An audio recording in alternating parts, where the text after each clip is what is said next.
Nel giorno dell'approdo in aula della norma sui carburanti agevolati, mirata a facilitare soprattutto la transizione digitale, tiene ancora banco il dibattito sull'idea lanciata dall'assessore Scoccimarro dei distributori di benzina marchio FVG. Agli attacchi dell'opposizione si aggiungono i chiarimenti e i distinguo da parte della stessa maggioranza. La Regione non può introdursi nel libero mercato se ci possono essere dei distributori di questo tipo, possono riguardare solamente nuove energie come l'idrogeno, quindi cose diciamo particolari, come poi del resto ha chiarito anche il Presidente Fedriga, e quindi ecco, noi riteniamo che non sia compito della Regione quello di agire direttamente nel mercato attraverso la gestione di pompe di benzina. L'idea che la Regione gestisca direttamente, anche con la sua società FVG Energia, delle pompe di benzina mi sembra veramente fuori luogo. Prima hanno detto che si trattava appunto di pompe che avrebbero distribuito gasolio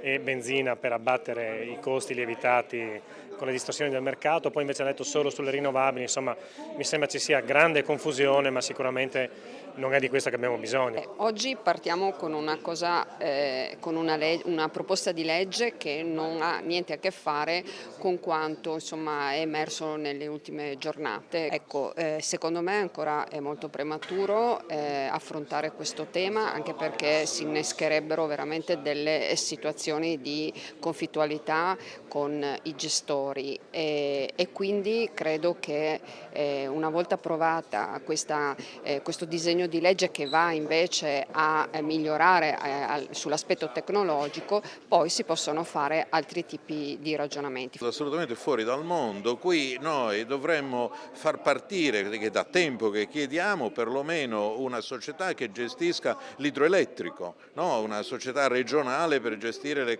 grandi concessioni idroelettriche ormai da anni ed è tutto fermo. E adesso si pone il problema di mettersi sul mercato dei combustibili, ma si rende conto chi l'ha fatta, che bisognerebbe acquistare dei quantitativi enormi su un mercato diciamo veramente competitivo per poterli poi rivendere a prezzi ragionevoli.